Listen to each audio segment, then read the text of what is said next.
Sobrang gratitude lang talaga ang nararamdaman ko ngayon. I'm so honored na pang ilang kontrata ko na to with the station, and to me that just feels like they trust me and I feel so valued and lucky to be here. And this is only 20 years. Tama ba ako? 20 years mo na lang siya. This is my 19th year, so malapit na. Magta-20 na. Natanong ka na kanina, ano yung mga memorable sa'yo o yung mga tumatak sa puso mo talagang mga shows Na na mga nagawa mo sa shows? GMA? I would say Captain Barbell and ano yun? So Captain Barbell changed my life. La Lola is my first title role. Stairway to Heaven. Kasi? Natuto ako magdrama. Okay, doon ka ba unang drama? Oo, napakabigat. Rich Man's Daughter. Dahil? Kasi it was the first of its kind. Walang ganon sa Philippine TV before, and it made me feel like I'm also a part of other people's lives. I'm telling a story that doesn't get to be told. Totga, because I just enjoyed it so much and it was funny. It felt so natural and Very light lang, ano? Light gawin. I mean, may drama parts din siya, pero alam mo yun, kahit malanding, parang sosyalerang malandi yung character ko, parang nahanap ko pa rin yung humanity niya. And, alam mo yun, I loved her. That's why, parang simula nun, I started liking yung mga offbeat characters. Kasi parang, when I read yung Totga, sabi ko, people are gonna hate me the most from the three girls. But alam mo yun, it was still so fun to play and naging tao pa rin si Zoe. So after nun, yun na yung lagi kong hinahanap, yung mga offbeat, yung mga gray, yung mga akala mo hindi mo magugustuhan. Yun na yung mga naging favorite ko. Tapos sabi ko, alam mo yun, wala naman palang good guy and bad guy. We're just all people going through the world. And no, definitely Mitena. And now, yes.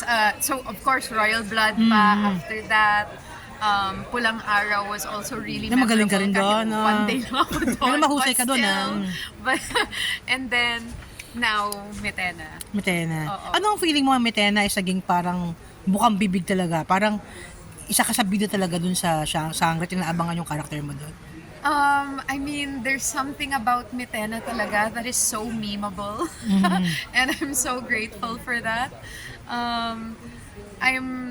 The biggest compliment that people give me about Mitena is sabi nila yung naramdaman nila siya at naiintindihan nila. Kasi parang hindi naman natin usually ugaling tanggapin or intindihin yung mga masasamang character. But ayun na nga, it's just such a beautifully written role. Ang ganda ng journey May ng pinagmulan kasi naman si character. Mitena eh. So, ayun, parang she became very real to me also. Kasi nga na I got to discover her past and everything. Yes. So, ayun, I just feel very lucky and hindi ko in-expect na ganito yung magiging pagtanggap ng mga tao. So, I can either be the most hated or loved. It's all the same to me. I'm just happy na, they're, alam mo yun, para bang, they're really experiencing Encantadia as a real world. Rian, kasi before, naging open ka naman, no? Na dumaan ka sa depression before, na may mga pedaanan ka mabibigat, na nalagpasan mo naman. oo. Ano yung naging support sa'yo ng GMA during that time? Naging support sa akin ng GMA. Para malagpasan mo yung I mean, pace na buhay mong I yun. think it really says a lot na hindi nila ako iniwan. Okay. Alam mo yon, kasi alam ko naman, di ba, kaya nga show business eh. It's a business. And, it's so easy to treat someone like a business, but GMA didn't do that. They treated me like a person who is still learning, who's still growing, and they gave me the opportunity to,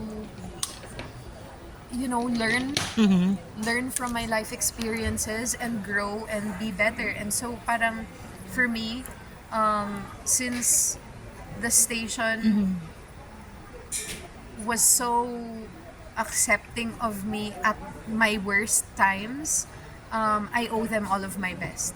So never mo naisip na lumipat ng ibang istasyon? Never?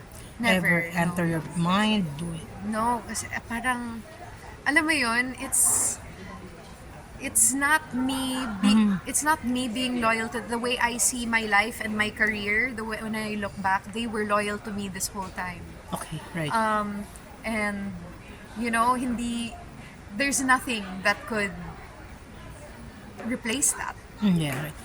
Kamusta na kayong dalawa ni Sam? Is here now to give you a support? Well, we're great, and I'm so happy to have someone, a partner that is so supportive of Yes, me. yes.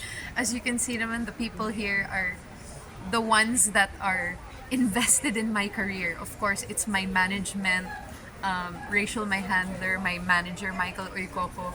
My mom is here, obviously, because she's my mom. So he really didn't have to be here, but he chose to be here. He knew that this is a really big day for me. This is like a really big moment for me, and he's here to support me. Before kasi, naalala mo nun sa press ko ng, what's this, ng Meg and Ryan, Yeah. napag-usapan yung issue ng, I think, prenuptial. Yeah. Okay, Yeah, and yeah. hanggang ngayon ba ganun pa rin ang stand mo about that? Yes, of course. It didn't change in a month. Yeah. So you Yeah. still believe in that? Yes. I really believe that prenups are a very healthy practice. I don't really think that there's anything wrong with it. Yeah.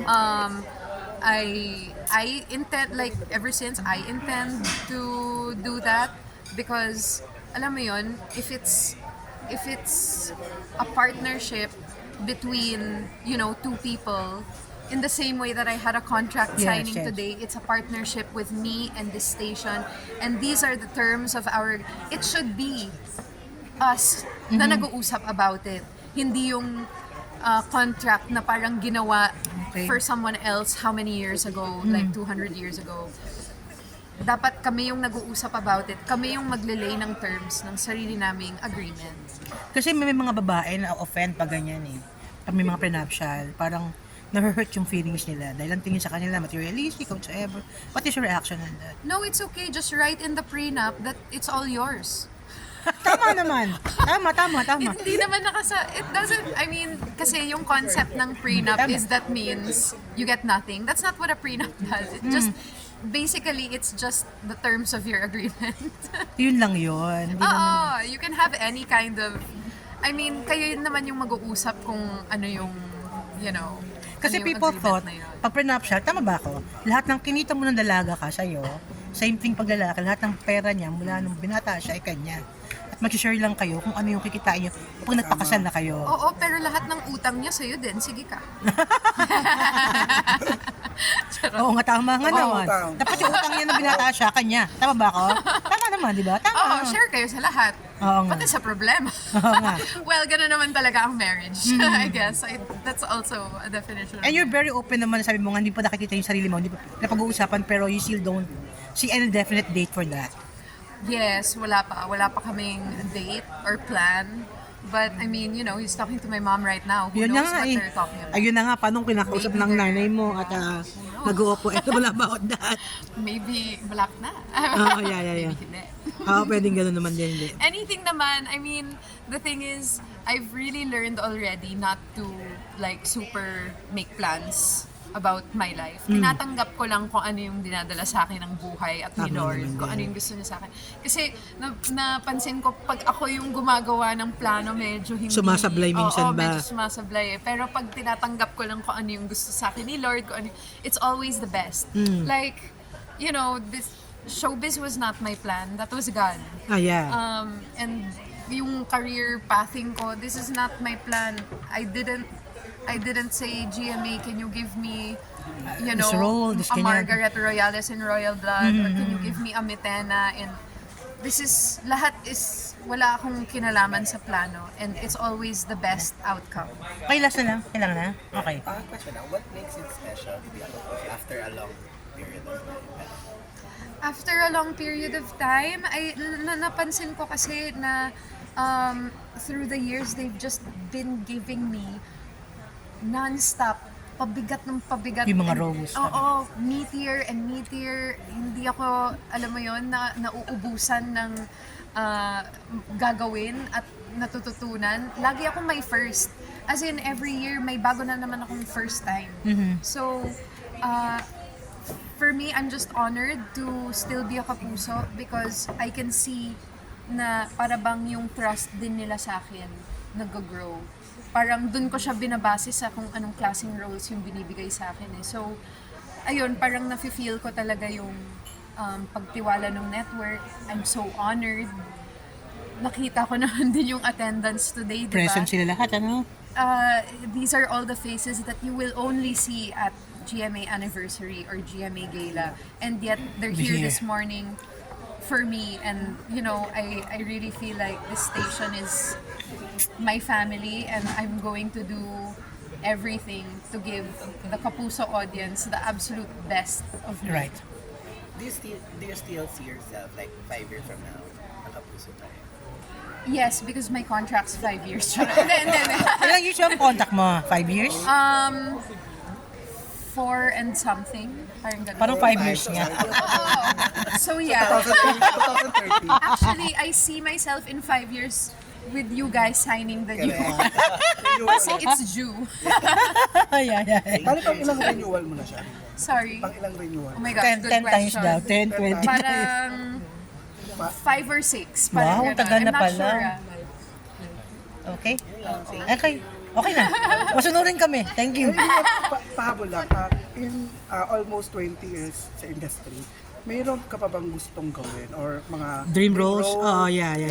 Dream role. Meron pa ba? Nagagawa? I'm hoping na, alam mo yon, bago maging brittle ang bones ko, sana makagawa ko ng Action. Yes. Oo, I really want to do like an action. Or mga Angelina Jolie.